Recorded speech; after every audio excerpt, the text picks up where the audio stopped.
WhiskyJason here, whiskey from the viewpoint of an American in Germany, tasting rare and exotic whiskeys. Today I have something from Ireland. Killowen, small batch Irish Distillery, interesting new name. So, whiskey signature rum and raisin batch 2, 55%, 500 milliliter bottle, 5-year-old single malt Irish whiskey finished in dark rum casks and PX sherry butts. So I have bottle number 632 here from 660. Whiskey base number 186789. I, in Germany, get to pay 56 euros for this bottle. It's now online for 120 euros. Crazy world. And if you actually go to the Celtic whiskey shop, they had it on sale for 65 euros, which is not bad, actually. Please note this product is strictly limited to one per customer. Ooh. So, batch 1 sold out very, very quickly, and now we have batch 2, which also sold out. So, the question is, on the back it says here, distilled in Ireland, 100% single malt Irish whiskey, aged for 5 years. And after aging for 5 years in bourbon casks, this single malt has been divided and finished in Killowen's own dark rum cask and PX sherry butts. The County Louth malt is the perfect complement to the marriage of the PX sherry flavors of prunes, figs, and raisins, combined with the rum's tropical Caribbean notes of coconuts and vanilla. All right, so we have here this nice little thing. So, I don't know about you, but I always have a little bit of a problem talking about the distillery, even though the whiskey was not made there. So this whiskey was not made by the Killowen Distillery. This whiskey was made by a guy that I highly respect. He's doing a great job. That's Brendan. Brendan is an architect who actually was in Australia, got bit by the whiskey bug, came back then to Ireland, built his own distillery. I really don't know how many casks he's making a year. I have a gut feeling of between 20 and 50 a year, which is not very, very many. Now, he's selling a lot more. So now what I have here, I have one of the Killowen Bonded experimental series.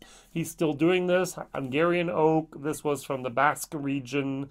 This is a red wine. This is very, very good. Look, the bottles are different. First of all, this is thicker. This is taller. This is wider. They're both 500 milliliter bottles. This went for about 79, 80 euros. This is going for 50, 56 euros over here in Germany. Of the 660, a small amount make it their way to Germany, and we have the privilege of actually being able to buy these. I have the privilege of getting them, reviewing them. I buy them myself, and I share them, and so on. Now, we can talk about the, I'm going to call him now the Master Blender. Now, that's, I guess that's one of the better titles I'm going to give at this moment of this wonderful guy who's doing a lot of things, Brendan, because he bought this whiskey at, I'm going to say, Great Northern. Cooley, don't think so. For the last 5 years, they haven't been selling any casks. Great Northern now have 5-year-old whiskey that's finished, and they're selling casks left and right. So thank you, Jack Teeling, for doing that. John Teeling, the papa. I'm Jack and Stephen are the son. John Teeling for doing that. He sold Cooley, bought then the old Guinness brewery and turned it into a distillery. And he's doing great things there on contract distilling. Now, this is a little bit of my problem. I could talk about the 1,000-liter pot still that Brendan has. I could talk about the 800-liter spirit still that he has there. I could talk about his garage or this very, very small distillery, but all that really, really doesn't matter, because this was not distilled by him, nor was this. He's buying a lot of stock and he's transforming it, just like a bonder does. But I'm just going to call him a master blender at the moment. So he's taking stock from someplace else and he is putting into good casks. If I am correctly informed, this was a 170-liter, the 120-liter Sherry Cask. It was actually something they reduced in size, and they were able to make this. And he's doing a good job. Now, the very, very first thing I notice is I go over here, 55%, 55.75% to be exact, and I smell. I go, oh, yeah. Oh, there's red wine. Oh, yeah. But it's, for me, a typical single malt. Has the 10 years of age. It has that nice flavor and so on. But I go over here to the 5-year-old.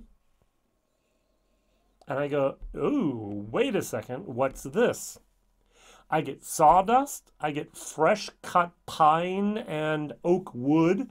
I get wood and wood and wood, and then behind that I get a little bit of a malt and a little bit of sweetness. We have the Caribbean rum sweetness, and we have the raisin sweetness. But at the very, very start, it smells overly young.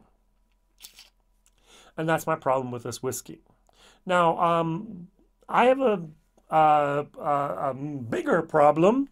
Brendan, what are your future plans? Are you actually going to be a distillery and have juice coming out in your own brand name? Or would it not be maybe even something I would prefer is that you would have a different brand name for bought whiskey that you only transformed? I personally am the belief, and I think Teeling did it wrong. I think Teeling should have had for their sourced whiskeys a different brand name than their own whiskeys. Everything that's coming out now from Teeling has exactly the same name. It's a totally different product. They will always have grain in there. They don't produce grain at the Teeling Distillery in Dublin. I don't think that's the ethical correct thing to do. And now I'm having the same problem with you as well, lieber Brendan, maybe the dear Brendan. I think you can understand the dilemma I'm having here. When you do put out your own spirits one day, they will also probably have the same Killowen name, but yet they'll be yours, and these are someone else's that you modified. And I think they're two different things. Personal opinion. And I have the feeling that Brendan with his Killowen brand is going almost more and more in the same direction to Casks, which he's also very strongly involved in, that they will, hey, we're not going to make stuff, we're going to buy stuff and we're going to transform it and sell it around the world. And Brendan's doing a lot of that with the Killowen brand as well here. And okay, here we have the name Bonded Experimental Series. Bonded, yeah, okay, experimental. Here we have small batch, Irish Distillery, but you didn't distill it. All right, you get the problem here that I have, yeah? That's just not Brendan that's listening. Everyone else in the whiskey world that's watching this at the moment can also think about this and kind of go, is Jason dumb and crazy, or maybe does he have a little bit of a point here? All right, I'm not particularly fond of this. I'm so sorry. This is way too young in my opinion. I get way too much of that sawdusty, fresh-cut wood moment. I actually have a theory, a different theory. I'm going to take this bottle here real quick. This is Jim Beam Double Oak. What happened is they left this in a brand new, fresh, charred American oak container for basically 4 years. And then they put it in a fresh, new American oak container for another couple weeks. It could be 4 weeks, it could be 12 weeks, but it's a couple weeks. And that cask, that second cask in which this whiskey was in there for weeks, is no longer able to be used for bourbon ever again. So they sell these casks. I think that Great Northern had a few of these ex-Bourbon casks that were not used for very long. Personal opinion, I may be totally crazy, I may be totally wrong, I may be just telling you old wife tales and so on, but it has that aroma, it has that feel, it has that moment here where I go, wow. And now if I taste it, it's hot. So this is 55% normal. This is a white pepper type of Tabasco. Tabasco is not right, but it's a burning type of white pepper hotness that I do not like in my whiskeys. And so I'm going to try it neat. I'm going to try it about 45% and then give you my personal feeling on this. Sláinte. Cheers.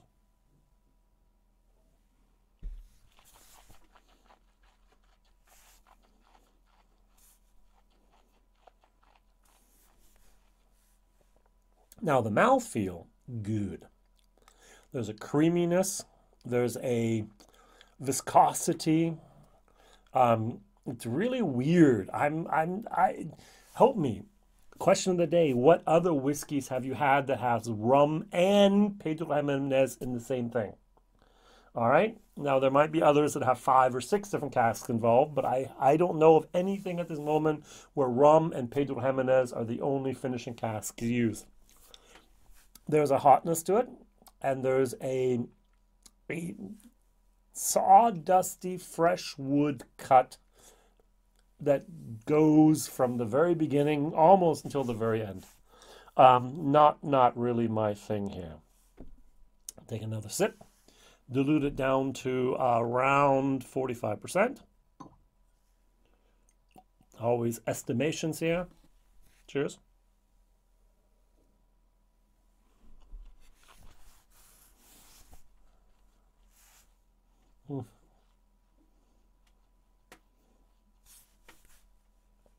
There's way more heat than I prefer. Yes, it is a young whiskey. Yes, it's really evident that the raisins and the coconuts and the rum and the sherry are doing a tango. Let's call that, all right? It's not a smooth waltz. It's a boom, ba-da-dum, almost like a fight together.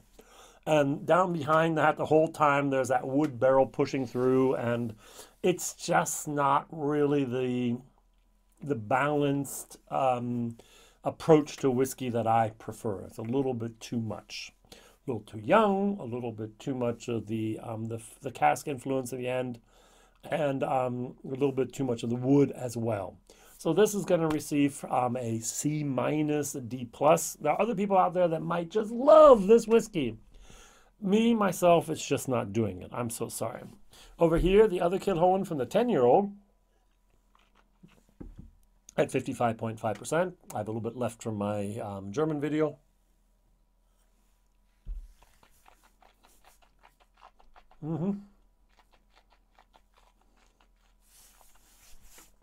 That's the typical heat that I remember and know and like with a whiskey. But that red wine, that Basque wine here is very, very evident. There's very dryness towards the end. I sometimes talk about whiskeys having a certain flavor volume. And here the flavor volume for the finish is about an 8. I might prefer a 5 to 6 sometimes. Over here it's basically a 9. It's not distorted yet, but it's overpowering dryness almost. Okay, very, very good. So, question of the day, number 1, which other cask used PX and a rum together to create a bottling? That'd be very interesting. And Brendan, if you'd be so kind, if you watch this or someone knows Brendan, what's his goal in the future? Will he be the distiller, or will he be the bonder? Or will he dance between the two worlds the whole time and focus on one for a half a year and then focus on the other for another half a year? I don't know. I would prefer 2 different brands.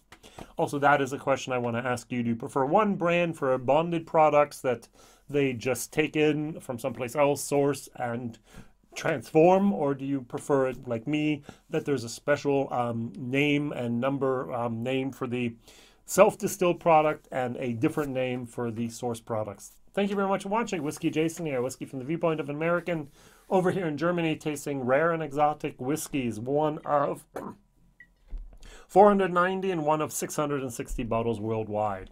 Thank you for this privilege to have this. Thank you for sending them over to Germany so I can buy them here, taste them, review them, and share them. All the best for the future. WhiskyJason here. Bye-bye.